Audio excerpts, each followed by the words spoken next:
Hey, darlings. Melanie didn't know what to do anymore. She paced back and forth, unable to calm herself down. The wedding dress even seemed to cause unbearable pain. It was heavy and awkward, but that wasn't the issue. Where was the groom? There were only 15 minutes left before the registration.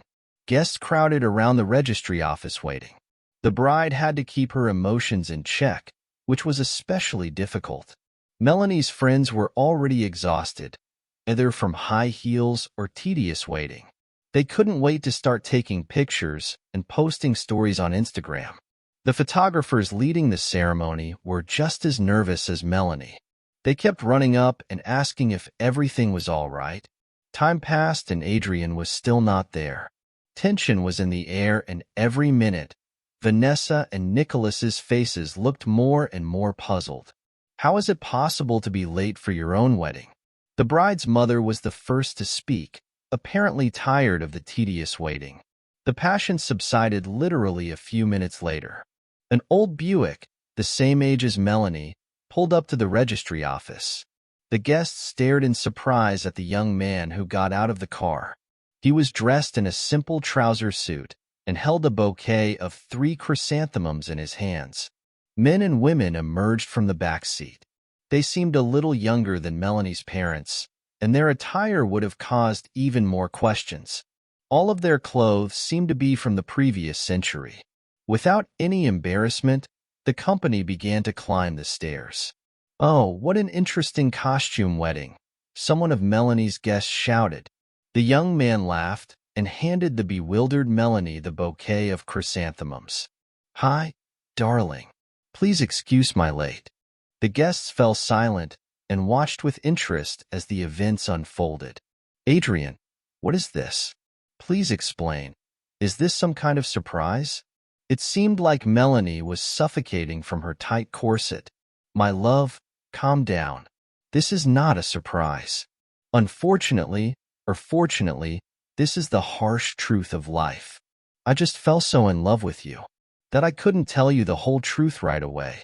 I'm not rich. My parents are simple workers, and I'm just a taxi driver who wants to become your beloved husband."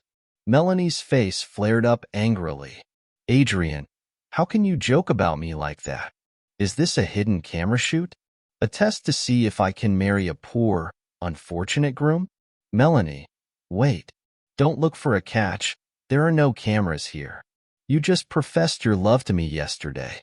Has your attitude towards me really changed so quickly? Stop kidding around, Adrian. What kind of circus have you created here? Did you decide to humiliate me completely? Well, thanks. You succeeded. How did I not realize you were a fraudster from the start? No circus here." Adrian's voice was now more serious. "We were on a boat ride together. Remember, you told me you wanted to live with me for the rest of your life. And at the cafe, remember, I gave you an expensive watch as a gift. I bought all of that with my honestly earned money. I knew you wouldn't want a modest wedding, so I took a loan for this event." Melanie covered her face with her hands and cried silently. She couldn't imagine that the happiest day of her life would turn out to be the worst. The girl thought she had met a considerate, gentle, and wealthy young man. After painting her cloudless future in bright colors, she even started to do worse in university, naively thinking that she wouldn't have to immediately start looking for a job after graduation as her parents had constantly urged her to do. The financial situation of the future groom did not raise any questions either. Stylishly dressed in an expensive car with a flat that was able to be built in the most prestigious area of the city. No, Melanie didn't think she had won the lucky ticket. All of this was natural to her. She was from well-to-do family and was pretty, so why not choose a partner to match? Adrian tried to embrace the bride, but Melanie pushed him away and said angrily, "How could you? How could you embarrass me? In front of all my relatives on such a day. There will be no wedding." The girl turned her back on the guests and walked away. The stunned parents of the bride and groom silently looked at each other and didn't know what to do. One of the bride's friends secretly took out her phone and filmed everything that was happening. The guests froze as if petrified. It's not every day that you become a hero in such a dramatic situation. Melanie's father was the first to come out of shock. Daughter, come back. Everything is fine. Anything can happen between a bride and groom. But Melanie, no longer hiding her desperate state, burst into tears and ran down the sidewalk. Vanessa ran after her daughter. Nicholas sat on the steps of the registry office and lowered his head. Now all attention was focused on Adrian. He confidently handed the chrysanthemum bouquet to his parents and sat down next to Mel and his father. "How will you explain all of this?" asked Nicholas. He turned to Adrian and looked him straight in the eye. "You, dear Nicholas, have worked diligently all your life, just like your wife. You gave your daughter the best, but only one thing was missing: honesty and selflessness." "What are you talking about? My daughter is an honest girl. You're the one who lied to her. Took her to restaurants, drove her around in expensive cars. But why? If you couldn't afford it, why didn't you tell her yourself? I'm certain if she loved you, it would not have been a problem. You would have achieved everything together with time. Why didn't we see through you, swindler?" Melanie's father looked at Adrian with hatred. "No one doubts your daughter's honesty, but why did she run away when she found out about my situation? I'm not a drug addict, not a drunkard, not a criminal. I earn money through honest work. Yes, the pay may not be big, but it would be enough for us to live on. And you know what? I won't justify myself anymore. I loved your daughter sincerely, but today I saw with my own eyes that she doesn't need me. She cares about money, the impression she makes on people, but not me." Relatives stood and listened to the groom's strange confessions, but they still couldn't understand what was going on. Mel and his friends were the most perplexed. Adrian had taken the girl to cafes and restaurants and given her gifts, and now what? Had he suddenly gone bankrupt, or had he been pretending to be rich all this time? Nothing was clear. No one moved from the square near the registry office as if they were waiting for something, but didn't know what. Adrian finally stood up and was about to leave, but suddenly a woman in a bright, colorful dress blocked his path. It was Melanie's aunt. "Where are you going? Do you think you can disgrace my niece like that and just leave? If you loved her, how would you have arranged this? Look, how many guests have been invited, how much effort has been put in." The woman's voice broke into a scream. "And why don't you, respectable guest, ask your beloved niece Melanie why she refused to marry a simple working guy? No benefit, so no marriage," Adrian said, noticeably getting nervous. "Is it shameful that a girl wants to do better in life, and children will appear, then she will have to sit on a penny on maternity leave? Is this calculation? This is called a reasonable approach. Did she deceive you about something? Was she pretending to be somebody?" Adrian wanted to argue but fell silent. Suddenly his mother, Caitlin, approached the bride's defender and began to speak calmly. You know, Adrian didn't want to shame his future wife. He fell in love so deeply for the first time in his life, and he's not to blame for what happened. Melanie is to blame. What are you saying? Is it Melanie's fault? Of course, the mother always has a good son and the daughter-in-law is bad. Melanie's aunt wasn't going to give up. "We saw Melanie with another man at the cafe a month ago," said Caitlin, stunning Nicholas and silencing the angry woman. "We were sitting with mutual friends at the cafe. Melanie didn't see us, but we overheard through the partition how she was telling the young man that she really loved him and was only marrying Adrian for his money. We couldn't keep this from our son." All the guests stood in shock at what they heard. No one expected such a turn of events. Even Adrian himself was uneasy with those words. He lightly took his mother by the elbow and tried to lead her away. But Caitlin was not going to leave. "Adrian didn't talk to us for a week, and then he said he would still marry Melanie. So we convinced him to take this step, to say that he's poor, and we couldn't even imagine that she would behave like that, fleeing from her own wedding. Isn't this evidence that she doesn't love our son? She only needs our money. Come on, Mom, "Let's go," said Adrian and took his mother towards the car. The guests had already started to disperse, and Melanie's father still couldn't come to his senses. "How could I have raised such a daughter?" The man muttered to himself and didn't understand where he was going or what he was doing. All the pleas of his loved ones that he shouldn't be upset didn't work on Nicholas. He loved Melanie very much and was already looking forward to her happy future. That everything collapsed instantly. 3 months have passed since the ill-fated wedding, and incredible changes have occurred in Melanie's family. Nicholas suffered a stroke that paralyzed the left side of his body. It was a shock to the family, always active and hardworking. Melanie's father now spends almost all his time in bed.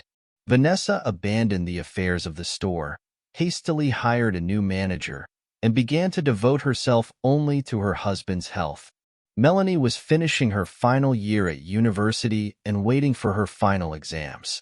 The gloomy series of events seemed to be not going to leave the family.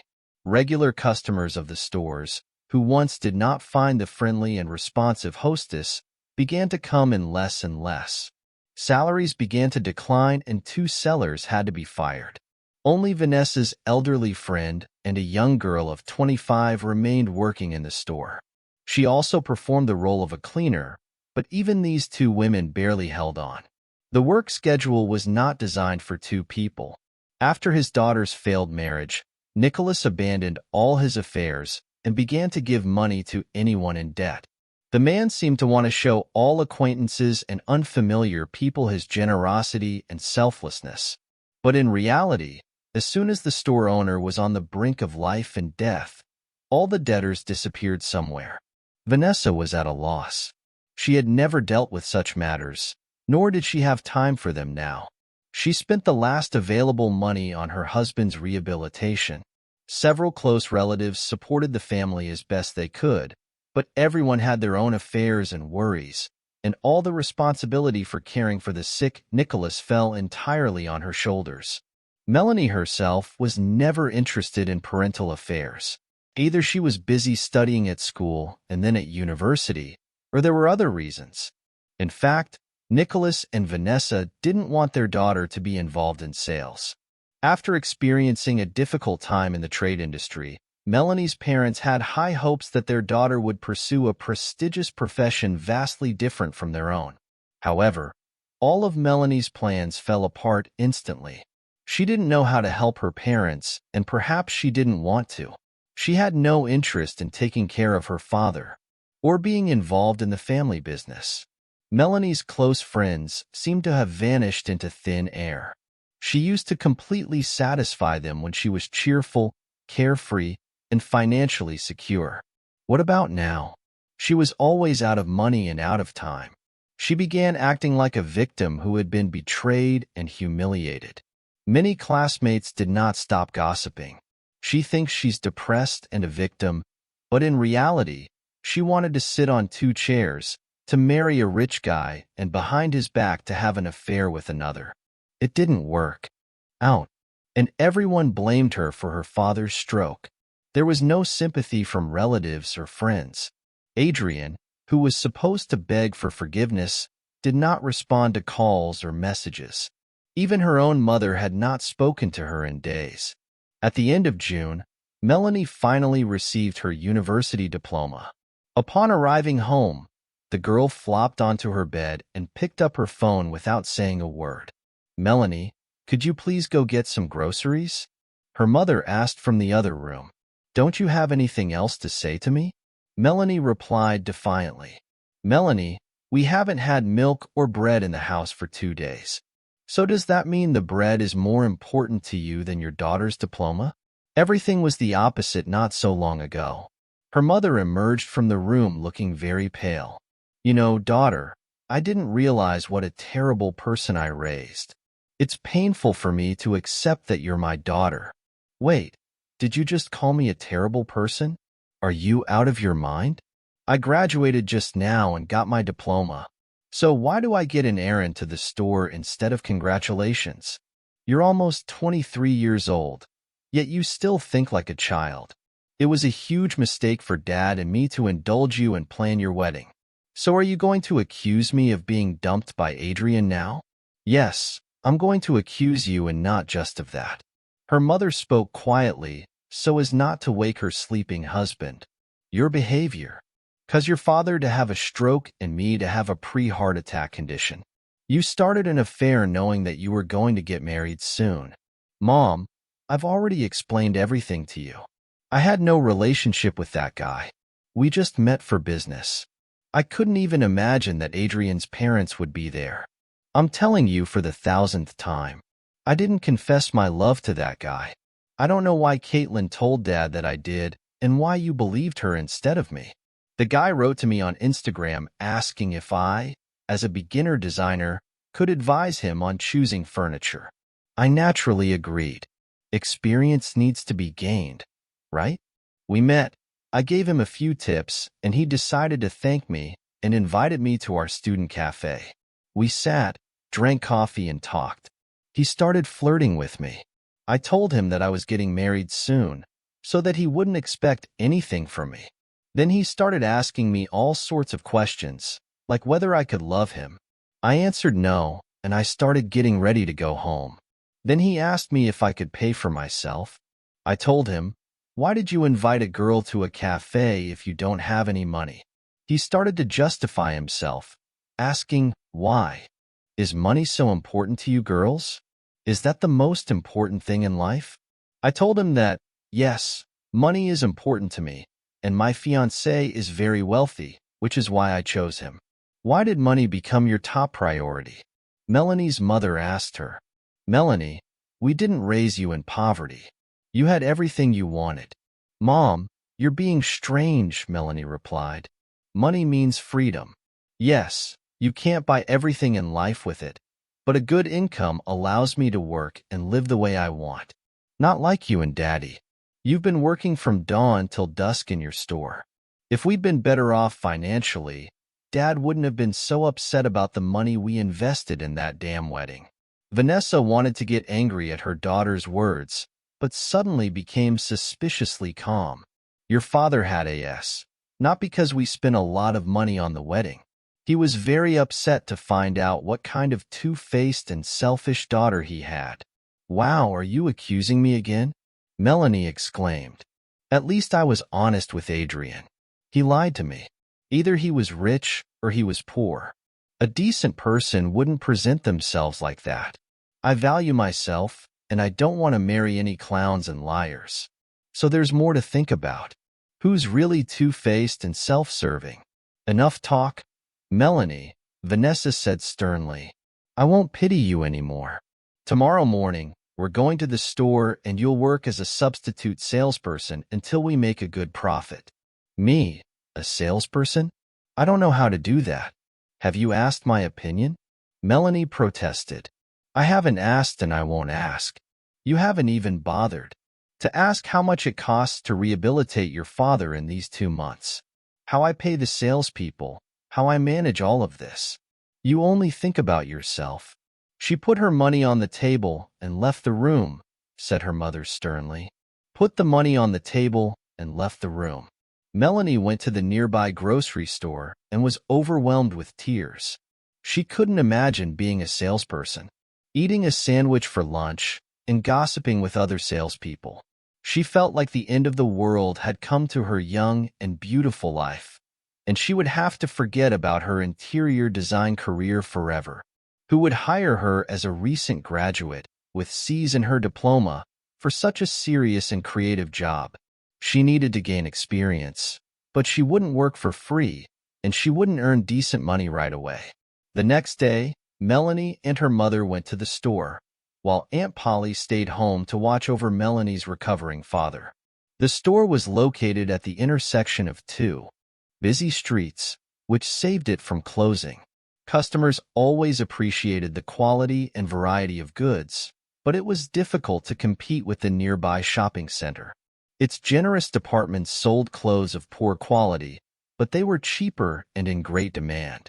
Then, during the family meeting, it was decided to implement a system of discounts for regular customers and to consider other marketing tactics. Hello, Vanessa. How happy I am to see you. greeted the hostess, her friend, who worked as a salesperson in their shop. "Hello, Rebecca. I bought you a new employee." Vanessa pointed at Melanie. "Rebecca, I have only one request for you. Treat Melanie not as my daughter, but as an ordinary person who came here to learn everything." "All right, we'll teach her everything," said Rebecca, smiling. "Vanessa, while you are here, let me tell you that we sold all the old stock quickly, but the new models are less in demand. The fabric is natural wool, but the color is gray, slightly faded. Not everyone likes it. We haven't sold a single suit this week. Everyone is asking for classic dark gray or black. You should negotiate with the supplier. Order several batches of pants and suits since they are in demand." Melanie listened in horror to her mother's conversation with the salesperson. What sizes? What wool fabric?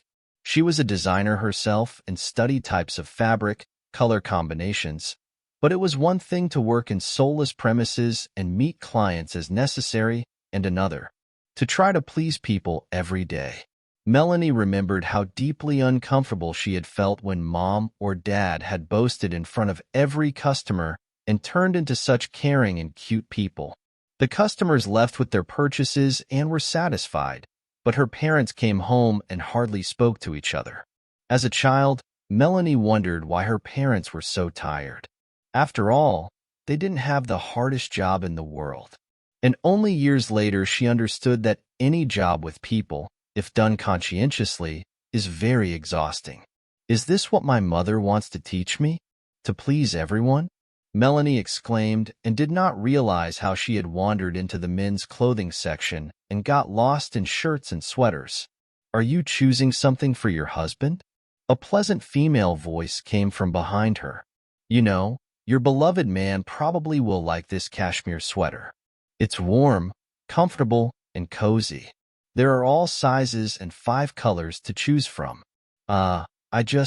Melanie couldn't figure out how to introduce herself, who she was, the hostess's daughter, or a new employee. "I won't bother you. Please, choose. When you decide, please let me know. I'll come over," the salesperson said. "How nice it is." It turns out that the salespeople in our store behaved so nicely. Melanie noted to herself that the girl was gorgeous and polite. Her gloomy mood vanished like smoke, and for the first time in her life, she wanted to work as a salesperson. As funny as it sounded, Melanie left the men's shirt section and headed towards her mother with enthusiasm. "Mom, what should I do? I'm ready to work." Vanessa looked like she had seen a ghost. Her always dissatisfied daughter suddenly took the initiative. "Meet my daughter, Melanie, but you, Rebecca, know her well? And you, Greta, have recently started working, and I haven't introduced you yet." The girls looked at each other and laughed. "Nice to meet you." "Nice to meet you too." Greta told the owner that she had mistaken her daughter for a customer, began to offer her men's pullovers. Vanessa smiled, observing the interaction between the two girls. She knew Melanie had a difficult character and had no illusions about her daughter's work in the store, but these few months she had accumulated so much fatigue that she decided to let it be. Melanie didn't expect everything to turn out this way. Boom. And she became a seller of plus-size clothes.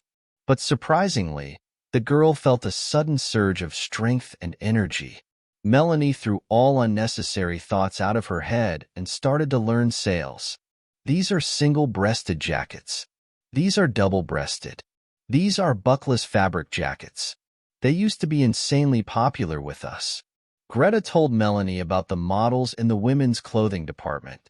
"What's the maximum size for these jackets? We always order tunics and dresses of certain models up to XXXL. Melanie's face showed surprise or bewilderment. "Well, you know, there are different body types, different women," said Greta. "Really? I didn't think plus-size clothes were popular." "Well, your parents are smart people, and they wouldn't deal with selling outdated things. Think about it.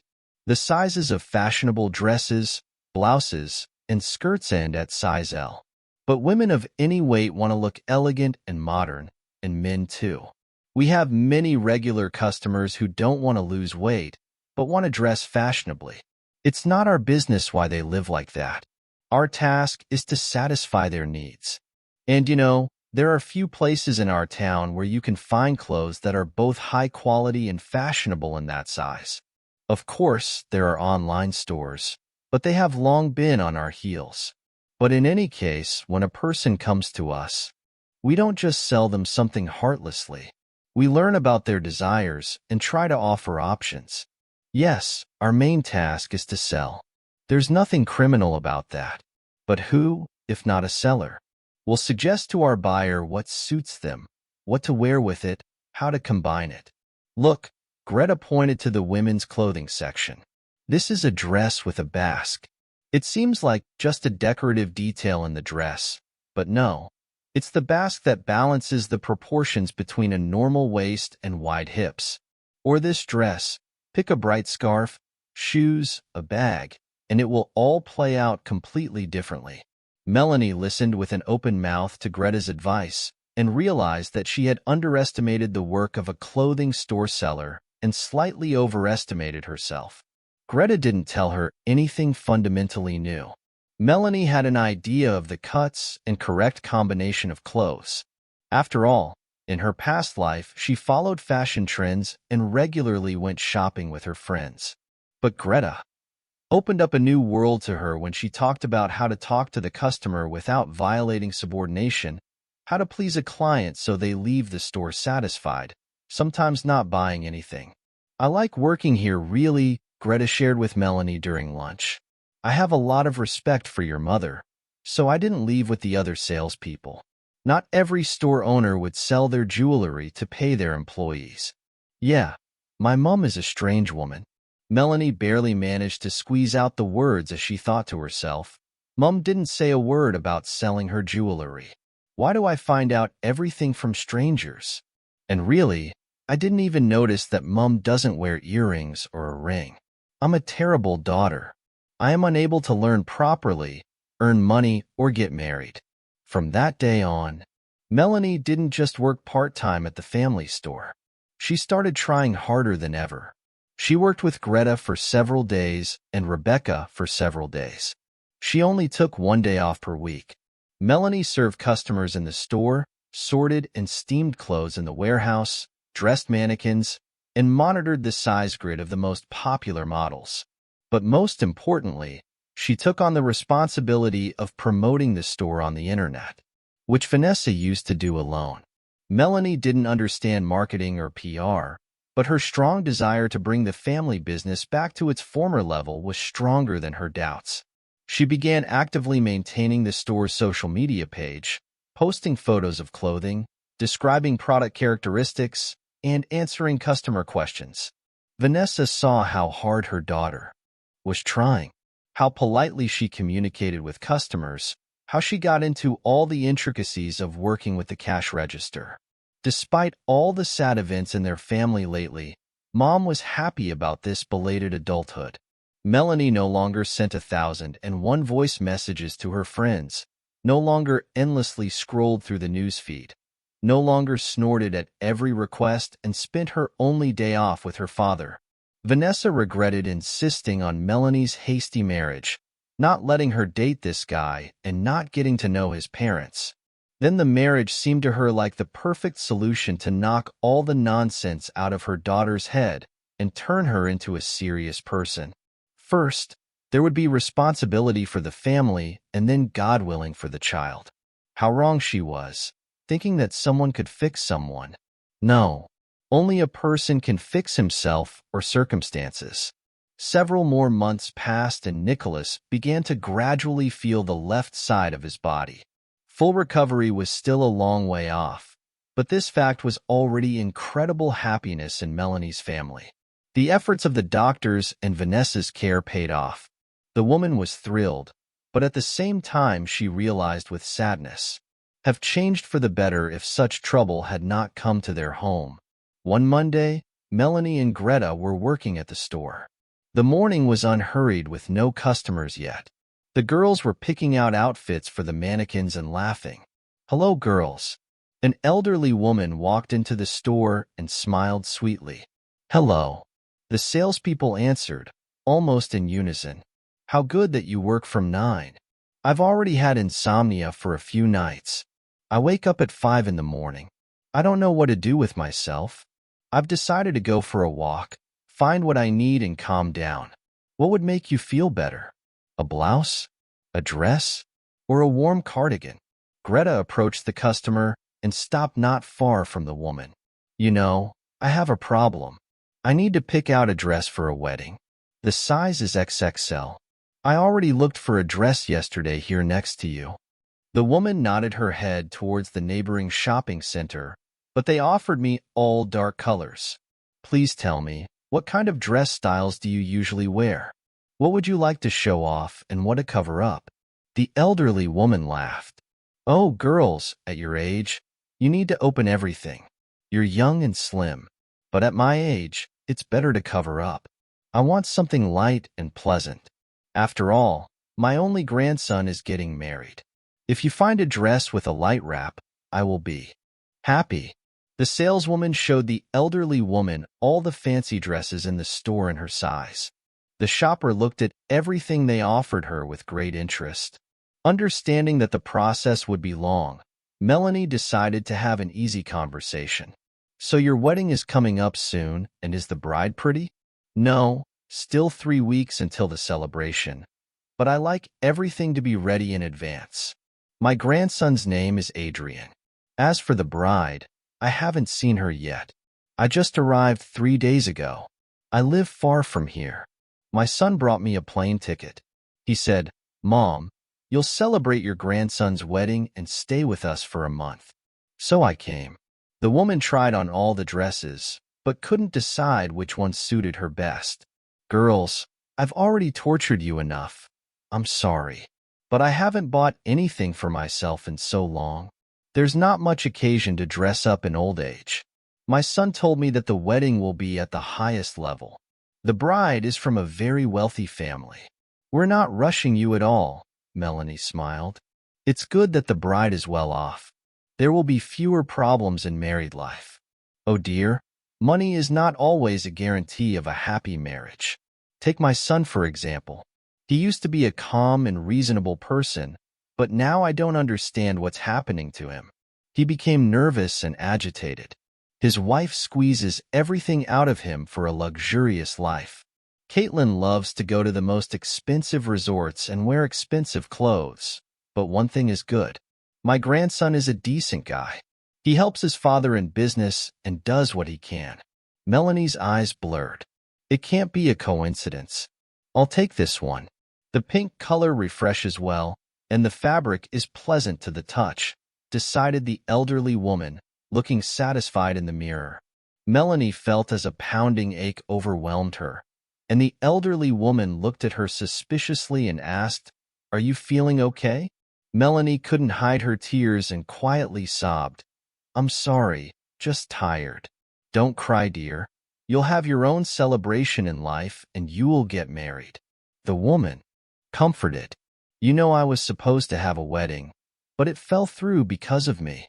Melanie continued to sob. The woman took Melanie's hand and said softly, Don't cry. Let's process my purchase now and we'll go outside and you can tell me everything. 10 minutes later, Melanie was already telling Adrian's grandmother about everything that unfortunate day. Then she talked about her father's stroke, how her mother was devoting all her strength to taking care of her husband, and how she was working as a saleswoman in a store to help her parents. But tell me honestly, did you really cheat on Adrian? No, of course not. Melanie's voice sounded desperate. I'm telling you all this not because I want to get Adrian back. It's too late. He's getting married. I'm just upset that I was slandered in front of all my relatives, friends, and my father who couldn't bear such shame. My parents always thought of me as not serious and I couldn't convince them that I didn't confess my love to a stranger. It was just some idiotic coincidence. I agreed to go out with the person who needed my designer advice. I didn't see anything wrong with that. Why would I go to the most popular cafe in our city if I were a cheater just before the wedding? What's it called?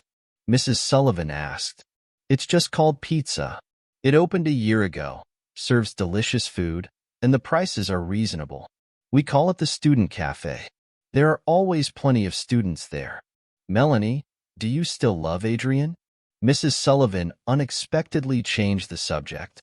I think I love, although I'm giving the word a slightly different meaning right now. I know you'll ask me why I ran away from the wedding if I loved him.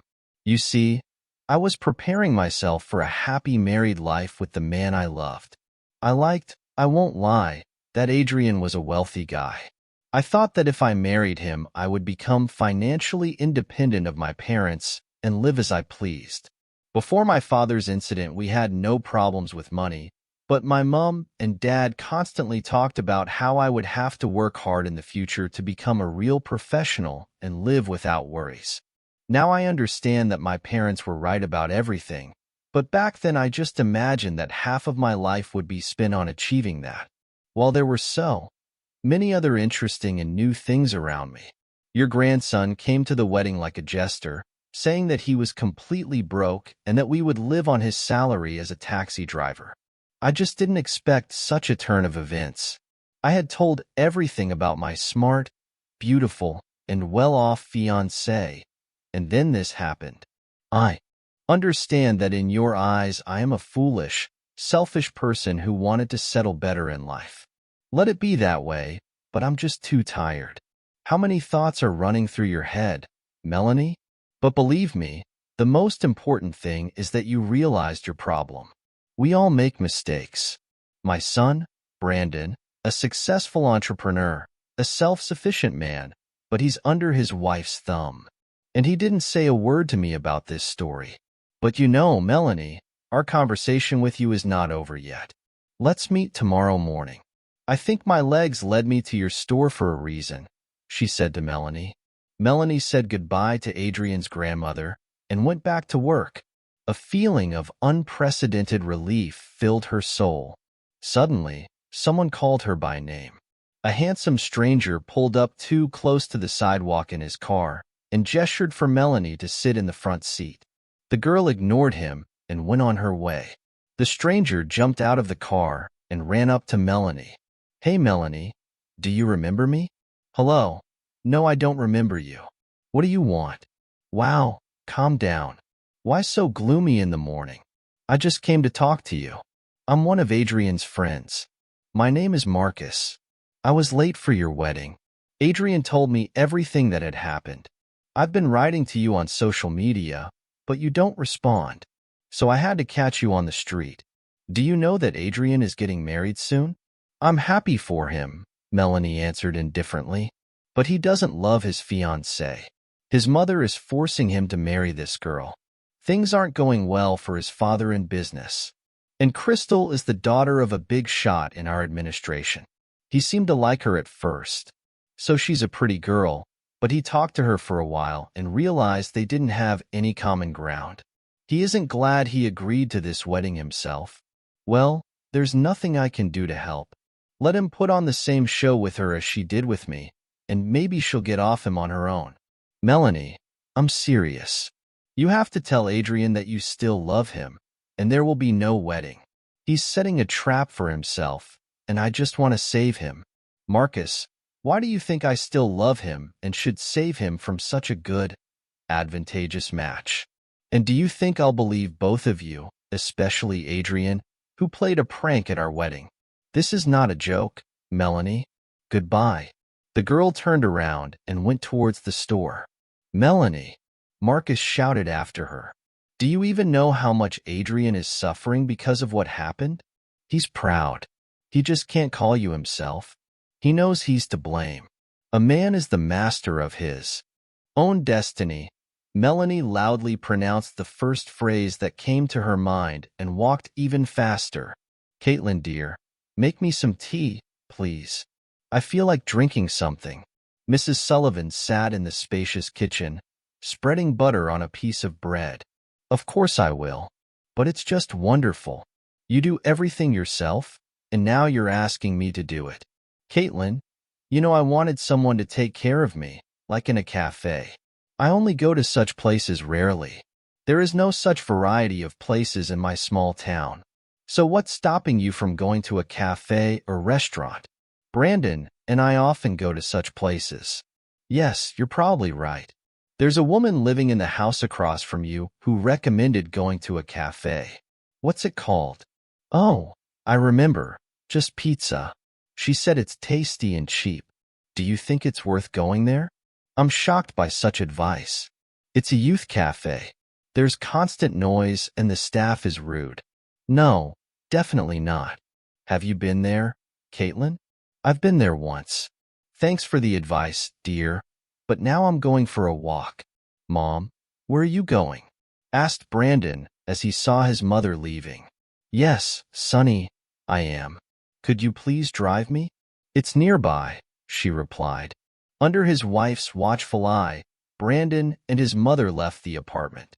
Mom, I'm starving. I was planning to have some lunch at home, said Brandon, clearly nervous. Don't worry, son. You'll eat in 10 minutes.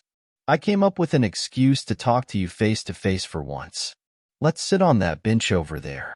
I know what this is, Mom. As a former senior investigator, you're going to interrogate me. I used to joke about that, but now it's true. The future of your only son and my only grandchild depends on it. So tell me, why did you ruin Adrian and Melanie's wedding? What are you talking about, Mom?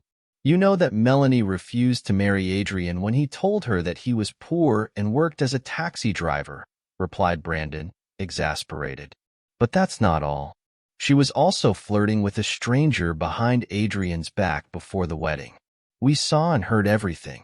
And why did you and Caitlin, the regulars in expensive restaurants, decide to go to such a cheap youth cafe? Caitlin called me. I was really surprised to go to such a place, but I didn't say anything. And what a coincidence. You were lucky enough to find 2 free tables in a crowded cafe. Yes, Mom. We saved our son from that lying girl, and now he's marrying a good girl from a decent and well-off family. I will be pleased to be related to her father. Brandon, why are you so worried and stressed all the time? Your mother is still alive and your son is marrying a good girl, yet you're on pins and needles. Tell me the truth. Well, if you want to know the truth, then here it is. I invested a large sum of money into a business and lost it. We barely have enough money to cover the debts and the wedding is ahead. Everything is difficult. Why did you give your son an expensive wedding in this difficult time and put yourself in even greater debt?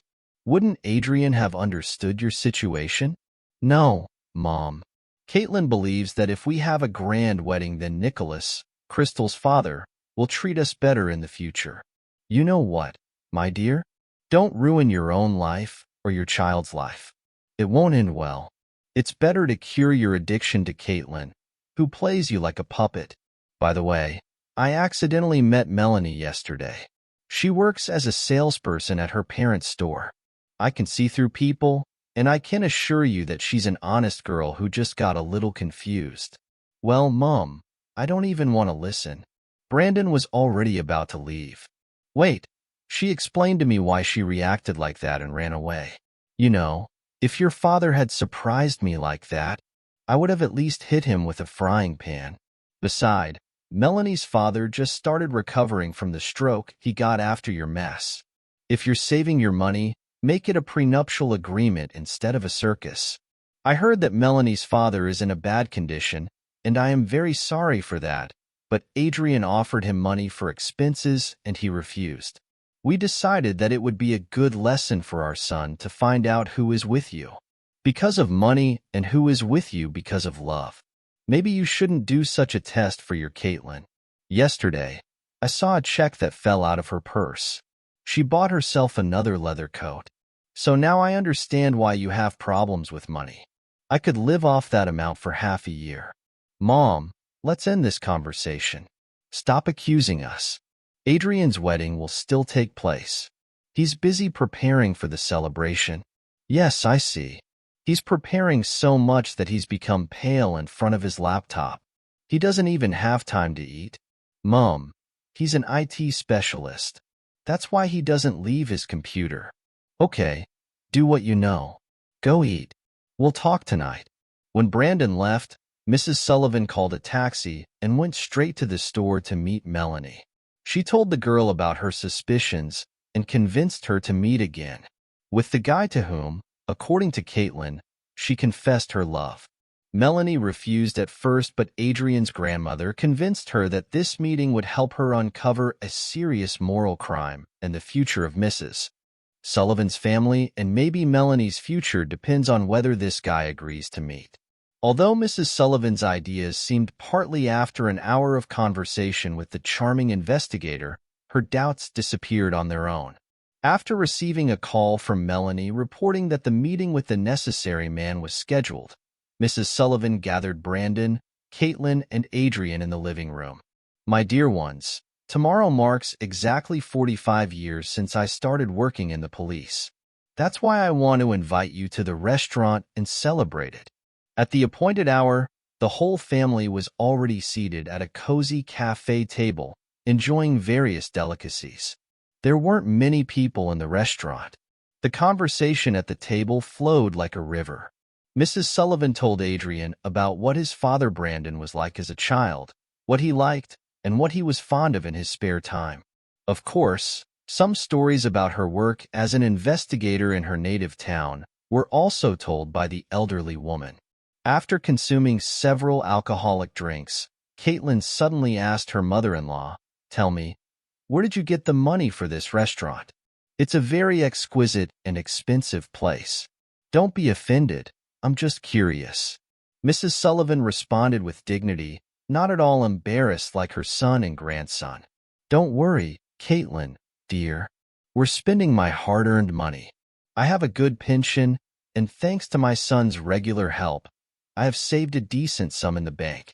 This money will be enough for Brandon to pay off his debt, and for Adrian not to marry a girl he doesn't love, whom you picked out for him." Adrian almost choked on his cocktail when he heard those words. He had only shared his doubts about marriage with his close friend. But how could his grandmother know all this? Brandon was stunned by his mother's candor and didn't know what to say. Caitlin was breathing heavily and was about to start a verbal battle. "I've been living on this earth for years, and I immediately realized that someone was putting pressure on my son and Adrian. Some people like to solve their problems at the expense of others. But that's not your option, grandson.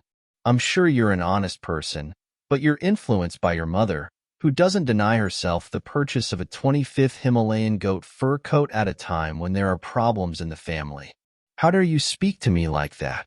Caitlin stood up and threw her crumpled napkin on the table. "Sit down and calm down. Melanie, come here." To everyone's surprise, Melanie and an unknown man appeared. "I invited guests to our wonderful celebration," continued Mrs. Sullivan, "a celebration of truth, honesty, and justice.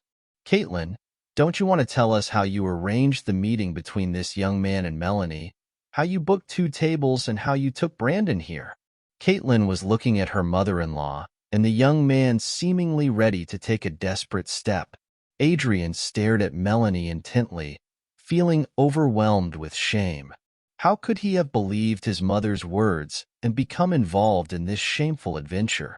Unexpectedly, the unknown young man spoke up first. "I'm very sorry this happened," the guy said, looking at Adrian and Brandon with sad eyes. "I just needed money," and then Caitlin suggested earning some extra cash by provoking emotions and extra words from Melanie. "I would never have come here and kept this a secret if Melanie hadn't said that her father had a stroke after the shock at the wedding. Forgive me." The guy lowered his eyes to the floor and left the cafe. Melanie stood and silently cried behind Mrs. Sullivan's back. "But why?" Brandon's loud voice broke the long silence. "Why did you lie to everyone, Caitlin? Why did you convince everyone that our son's bride was a traitor? And when Adrian didn't believe it, you suggested such a nasty way of testing. How could I have signed up for all this nonsense? I don't want to see you anymore." "Wait, don't jump to conclusions," Melanie exclaimed, rushing to the table as if struck by lightning. "Don't argue because of me. I'm not worthy of such sacrifice. Adrian, I'm sorry I didn't appreciate you as I should have. I just didn't expect such a test on my own wedding day. The girl wiped away her tears and headed for the exit. Adrian immediately jumped out of the table and ran after her. Forgive me, Melanie, for my father, for falling for my mother's words about you like a fool. Let's go talk. Melanie and Adrian left the cafe, leaving Brandon, his mother, and Caitlin sitting at the table in silence.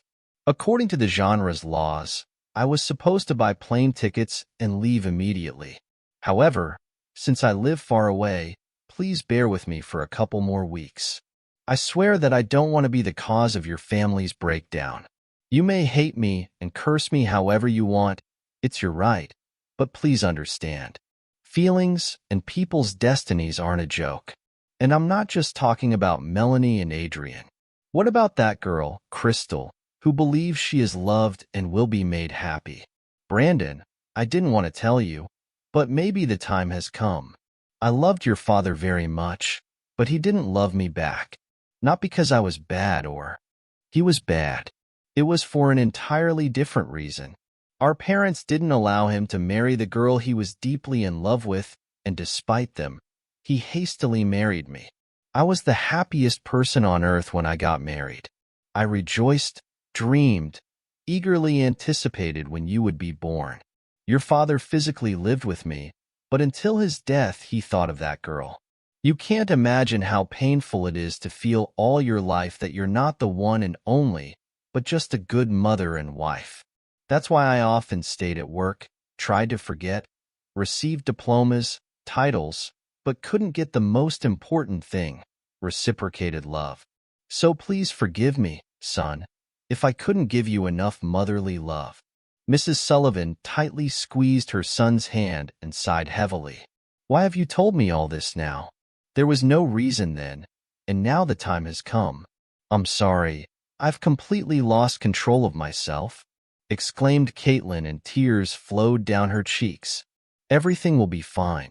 Mrs. Sullivan took Brandon and Caitlin's hands and joined them together.